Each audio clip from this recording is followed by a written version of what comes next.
दोस्तों निफ्टी ने 17,719 पर क्लोजिंग दर्ज कराई।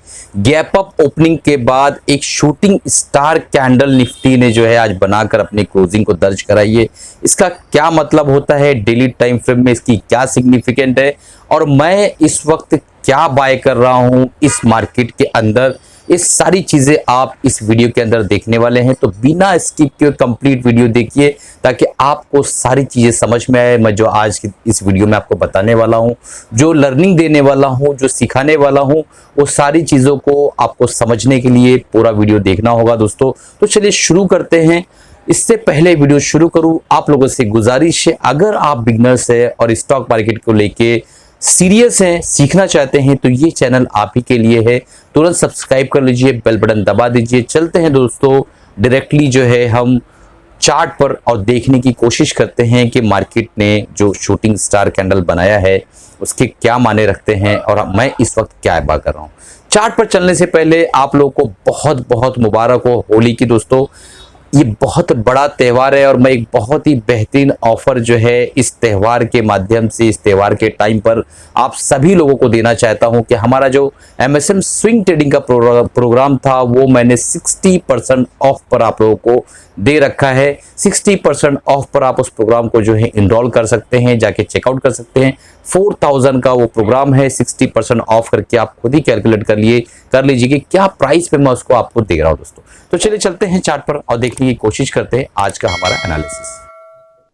दोस्तों हम जो है स्क्रीन पर आ गए हैं। निफ्टी 50 का चार्ट मैंने ओपन कर रखा है। आप यहाँ पे देखेंगे कि कई जो है लाइनें, लकीरें और ट्रेंड लाइंस बना रखी है हमने। तो ये हमारे पुराने 3 हफ्तों से एनालिसिस चल रही, जो लोग फॉलो कर उनको पता है। ये हमारा एक रेजिस्टेंस था, आप देख पा रहे हैं यहाँ से रेजिस्टेंस कंटिन्यू, फिर अगेन जो है ये हॉरिजॉन्टल जो एक रेजिस्टेंस लाइन थी, यहाँ से इसी से इसने जो है एक वापस रेजिस्टेंस लिया। अगेन इस रेजिस्टेंस लाइन पे यहाँ पर ये shooting star gap up open होके बना है। ठीक है, तो इसके ऊपर हम डिस्कस करेंगे कि इसका क्या इम्पैक्ट जो है मार्केट पर आ सकता है, मार्केट इसका क्या इम्पैक्ट ले सकती है। देखिए दोस्तों, सबसे पहली बात समझ लीजिए कि मार्केट ने, अगर हम लोअर टाइम फ्रेम में जब जाते हैं तो मार्केट ने एक आरएसआई डाइवर्जन क्रिएट करके डबल बॉटम टाइप पैटर्न को यहाँ पे इसने ब्रीच किया है। ठीक है, जब डबल बॉटम पैटर्न ब्रीच होता है तो उसका जो टारगेट होता है, ये उसका टारगेट होता है, जो कि लगभग लगभग निफ्टी ने अचीव कर लिया है।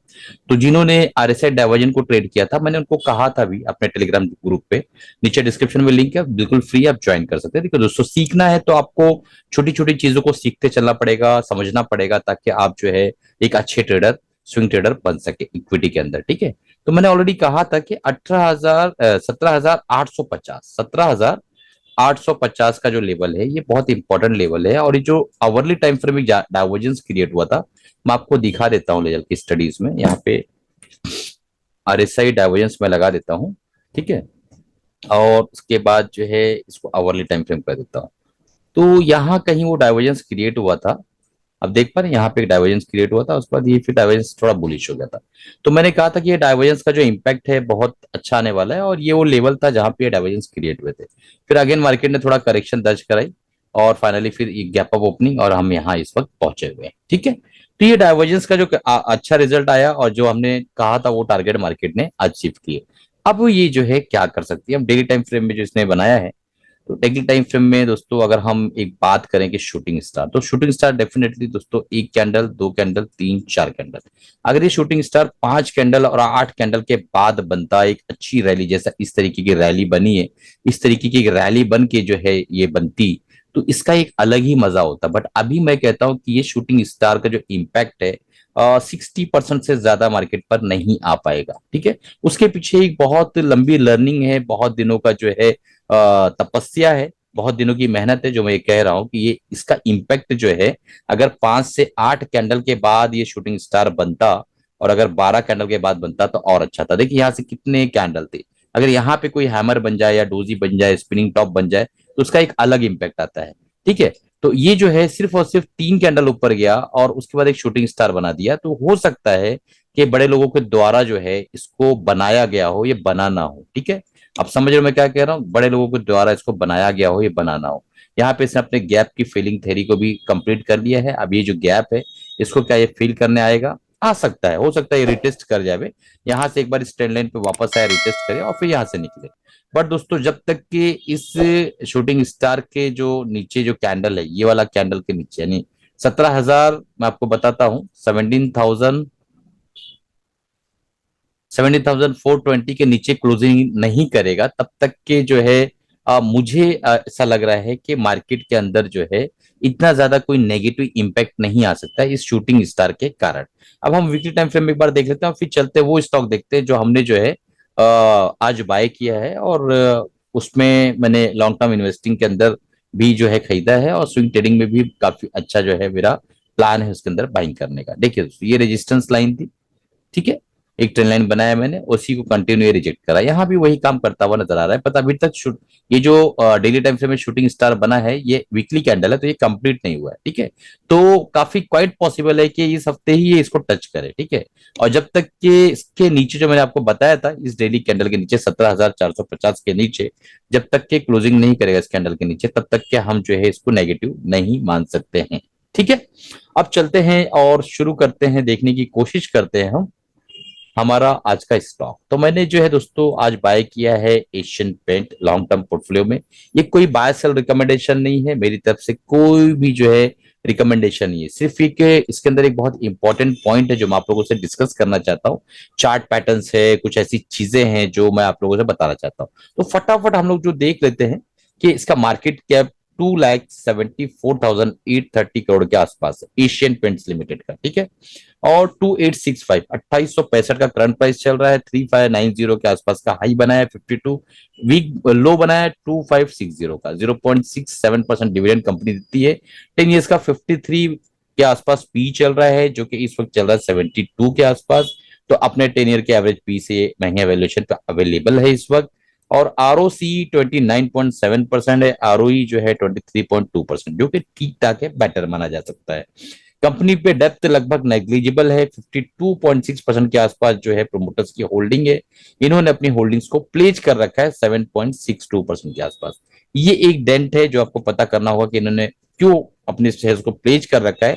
ये आप लोगों के लिए होमवर्क है, मुझे आप कमेंट बॉक्स में बताइएगा। अब चलते हैं इन्वेस्टर्स को फटाफट डाटा देख लेते हैं। तो यहाँ पे आप देखेंगे एफआई ने 17.21% से 18.11% के आसपास अपनी होल्डिंग की है पिछले 3 सालों में, ठीक है। बीच में इन्होंने अपनी होल्डिंग को और बढ़ाया था, फिर धीरे धीरे घटाते घटाते थोड़ा कम किया है। डीआईज 9.81% के आसपास इनकी होल्डिंग थी, जो कि 9.16% के आसपास होल्डिंग हुई है। इन्होंने अपनी होल्डिंग को कम कर दिया है, धीरे धीरे कम करते करते यहाँ पे देखिए काफी कम कर दिया था इन्होंने, उसके बाद फिर धीरे धीरे वापस बढ़ाया है, ठीक है। तो पब्लिक के पास होल्डिंग एज इट इज है, जितना था उतना ही है। तो यहाँ पे होल्डिंग वाइज देखा जाए तो डीआईज एफआईज दोनों भी स्लाइटली बुलिश लग रहे हैं इस स्टॉक पे। अब चलते हैं वो चीज देखते हैं जो मैं आपको बताना चाह रहा था। तो सबसे पहले दोस्तों यहाँ पे आप देखेंगे 38.2% के आसपास का रिट्रेसमेंट, वहां पे डेली टाइम फ्रेम में एशियन पेन ने एक डबल बॉटम पैटर्न जैसा बनाया है, ठीक है। अब हम चलते हैं यहाँ पर कुछ चीजें देख लेते हैं। सबसे पहले स्टडीज में जाके हम जो है आरएसआई को देखते हैं कि आरएसआई इसमें क्या कर रहा है। तो आप यहाँ देखेंगे कि आरएसआई जो है, जस्ट दोस्तों, यस, स्टडीज में हम गए, आरएसआई डाइवर्जेंस हमने लगाया, और यहाँ पे हमने देखा कि भाई यहाँ पे जो है डबल जब बॉटम बन रहा था तो वहां पे इसने हालांकि इवेंट शो नहीं किया सिस्टम पे, बट यहाँ पे क्लियर कट आप देख सकते हैं कि जब ये डबल बॉटम फॉर्मेशन हो रहा था तो यहाँ पे एक बुलिश डाइवर्जन क्रिएट हुआ है, आप देख पा रहे हैं। तो ये कहता है कि ये भाई बुलिशनेस इसके अंदर आ गई है, पहली चीज। दूसरी चीज और जो इंपॉर्टेंट है, मैं इसको हटा देता हूं, आपको फटाफट देखते हुए चलिए दोस्तों, वीडियो एक बार मैंने समझ में 2 बार देख लीजिएगा। एक अगर हम यहाँ पे पैटर्न देखें तो एक ये जो है डबल बॉटम पैटर्न जैसा यहाँ फॉर्म हुआ है, उसका आज ब्रेकआउट हुआ है आज के दिन, आप देख पा रहे हैं। तीसरी चीज आप देखेंगे कि कंटिन्यू अगर यहां से हम देखें तो एक ट्रेंड लाइन ड्रॉ करे, तो लगभग लगभग उसी ट्रेंड लाइन को इसने आज ड्रॉ किया, ड्रॉ जो है ब्रेकआउट किया है इसने, आप देख पा रहे हैं रेजिस्टेंस की ट्रेंड लाइन, इसको ब्रेकआउट किया है। और इस एरिया से जो है यहाँ पे भी एक बार सपोर्ट लिया था, यहाँ सपोर्ट लिया, तो एक रिजेक्शन इसने इस एरिया को किया है। और इसका जो डेली टाइम फ्रेम में अगर हम देखें तो एक चीज आपको समझ में आएगी, समझते चलिए। 50% का रिट्रेसमेंट इसने इसी टाइम पे खत्म कर दिया था, जुलाई 2020 के अंदर, ठीक है। तो अगली बार जो करेक्शन होगा इतना डीप नहीं होगा, क्योंकि ये लगभग लगभग अपने हाई पे टच करके वापस करेक्ट कर रहा है। तो 38.2% ये एक प्राइस एक्शन है दोस्तों, ये बहुत ज्यादा दिनों की स्टडीज के बाद ये समझ में आता है। बहरहाल अब जो इंपॉर्टेंट पॉइंट था, जो जिसके लिए मैं आज वीडियो बना रहा हूं, वो देखना शुरू करते हैं। हम चलते हैं वीकली टाइम फ्रेम में। और वीकली टाइम फ्रेम में हम जाने के बाद ये यहाँ पे स्टडीज में जाएंगे और एक मूविंग एवरेज प्लॉट करेंगे। ये बहुत दिनों की मेहनत के बाद दोस्तों मैंने इसको जो है देखा, एक्सपीरियंस किया, उसके बाद मैंने इसको जो लगाया। हम यहाँ पे 88 जो है मूविंग एवरेज लगाएंगे। सिंपल ले लो, एक्सपोनेंशियल ले लो, सॉरी 88, 80 मूविंग एवरेज, ठीक है। तो वीकली टाइम फ्रेम में जो है दोस्तों 80 मूविंग एवरेज जो है ये बहुत इंपॉर्टेंट हो जाता है इस स्टॉक के लिए। अगर इसका इतिहास आप पलट कर देखें तो आपको समझ में आएगा मैं क्या कहना चाह रहा हूं। चलिए अब हम चलते हैं इसके इतिहास पे, ठीक है। अब अगर कोई एक अंधा आदमी जिसके पास जो है बिल्कुल देखने की ताकत ना हो और इस स्टॉक को उठा ले, अपनी जिंदगी की पूरी कमाई इसमें लगाने की कोशिश करे कि मैं इसमें ही लगाऊंगा, और उसे कहीं से 80 मूविंग एवरेज पता चल जाए और एशियन पेंट पता चल जाए, ठीक है, तो अब देखो खेल कैसा होगा वो समझो। वो 2009 में उस अंधे आदमी ने कुछ पैसा 80 मूविंग एवरेज पे वीकली टाइम फ्रेम में जब ये टच किया तो उसने पूछा कि भाई बाजू वाले से कि एशियन पेंट किस मूविंग एवरेज पे, उसने कहा 80, बोले मेरा कुछ पैसा डाल दो। फिर अगेन यहाँ पे उसको वापस मौका मिला 2011 में, बोला मेरा कुछ पैसा जमा है वो डाल दो। फिर 2012 में मौका दिया मार्केट में, फिर मेरा कुछ पैसा है जमा है डाल दो। 2013 और 14 के बीच में फिर मौका दिया मार्केट में, मेरा कुछ पैसा जमा है डाल दो। उस अंधे आदमी को 2014 में फिर पता चला कि 80 मूविंग एवरेज पे एशियन पेंट आया हुआ है, फिर कुछ पैसा जमा है डाल दो। 2015-16 में फिर जमा था डाल दो, फिर 2016-17 में जमा था डाल दो, फिर उसके बाद 18 में, फिर 19 में, फिर 20 में भी वापस दो बार मौका दिया। उसके बाद आप देख रहे हैं 20 में ही एक बार और मौका मिला, दो बार मौका मिला। अगेन हमें बहुत ही प्यारा मौका चीख चीख कर एशियन पेंट दे रहा है। आप देखिए दोस्तों, इस मूविंग एवरेज पे इसने यहां पर एक डीप करेक्शन किया, बार बार कह रहा है कि भाई मुझे ले लो, देखो मुझे ले लो, और यहां से वापस रिजेक्ट करके लगभग लगभग ये इसके करीब आता हुआ हमें नजर आ रहा है। तो ये कहना ये चाह रहा है कि भाई 80 मूविंग एवरेज जो है बहुत इंपॉर्टेंट है इसके लिए, ठीक है। जब इसके ऊपर ये जाएगा जो इस वक्त 2977 के आसपास है, तो हम जो है इसके अंदर जो है अच्छी बाइंग के बारे में सोच सकते हैं और ये हमारा स्टॉप लॉस होगा, ठीक है। मैं वापस से कह रहा हूं कि हमारा एसएल जो होगा वो होगा 26.6 के आसपास और हमारी बाइंग जो होगी 29.80 के ऊपर, यानी 80 मूविंग एवरेज के ऊपर। स्विंग ट्रेडर्स की बात कर रहा हूं, और मैंने जो बाइंग किया है वो मैंने इन्वेस्टिंग के हिसाब से बाइंग किया है। मुझे सब पता है कि हाँ ट्रिपल बॉटम है, टॉप है, ट्रिपल टॉप के बाद प्राइस एक्शन जो डीप करेक्शन करता है ये नीचे आएगा, सब मैं जानता हूँ, सब चीजें मुझे पता है। फिर भी मैंने यहाँ पे अपनी हिम्मत दिखाई, मेरा रिस्क मैनेजमेंट के हिसाब से मैंने काम किया है। आप अपने फाइनेंशियल एडवाइजर से राय मशवरा लेने के बाद ही कोई काम करिएगा। मेरी तरफ से कोई बाय सेल रिकमेंडेशन नहीं है, मैं अगेन अगेन आप लोगों को समझा रहा हूं। अगर आप लोग ये बोलेंगे कि भाई डॉक्टर साहब ने कहा था तो ये चीज गलत है, मेरी तरफ से कोई बाय सेल रिकमेंडेशन नहीं है। मैं सिर्फ और सिर्फ लर्निंग पर्पज से कितने साइकोलॉजिकल एंगल से, मूविंग एवरेज से, सपोर्ट रेजिस्टेंस से, फीबो रिट्रेसमेंट से, प्राइस एक्शन से, सारी चीजों से मैं आपको सिर्फ ये समझाना चाह रहा हूं कि भाई इसके ऊपर जब ये जाएगा तो ये अच्छा बुलिश हो जाएगा, फिर अगेन अपने लाइफ टाइम हाई को भी ये ब्रेक करने की क्षमता रखता है। ये ऐसा स्टॉक है, ये मैं नहीं कह रहा हूं, इसका चार्ट चीख चीख के आपसे कह रहा है। ये मैं कह रहा हूं क्या? नहीं कह रहा हूं, देखिए ना चार्ट तो देखिए इसका, ठीक है। रहा सवाल कि भाई इस तरह के फेजेस आए हैं क्या इसके ऊपर? बिल्कुल आए हैं और बार बार आए हैं। देखिए कोरोना में भी ये फेजेस आया, ठीक है, एक बार टॉप लगाया, दूसरी बार टॉप लगाया, तीसरी बार टॉप लगाया, चौथी बार तो टॉप लगा के फिर अगेन उसने ब्रेक किया। क्या इससे पहले फेजेस आए हैं? बिल्कुल आए हैं। यहाँ पे देखिए एक टॉप, फिर अगेन एक टॉप, फिर एक टॉप, फिर ये देखो कितना साल तक यहाँ खड़ा रहा है, फिर ब्रेकआउट, ठीक है। क्या ऐसे फेजेस यहाँ आए हैं? एक टॉप, दूसरा टॉप, इतना साल इसका खराब हुआ 2017-18 में, देखिए आप 1.5 साल खराब हुआ, आए हैं फेजेस आपके सामने मैं दिखा रहा हूँ। तो इस तरीके के फेजेस इस कंपनी के साथ आए हुए। यहाँ पे देखिए, एक यहाँ पे देखिए, एक टॉप, दूसरा टॉप, तीसरा टॉप, ये इतना खराब हुआ उसके बाद ब्रेकआउट हुआ, ठीक है।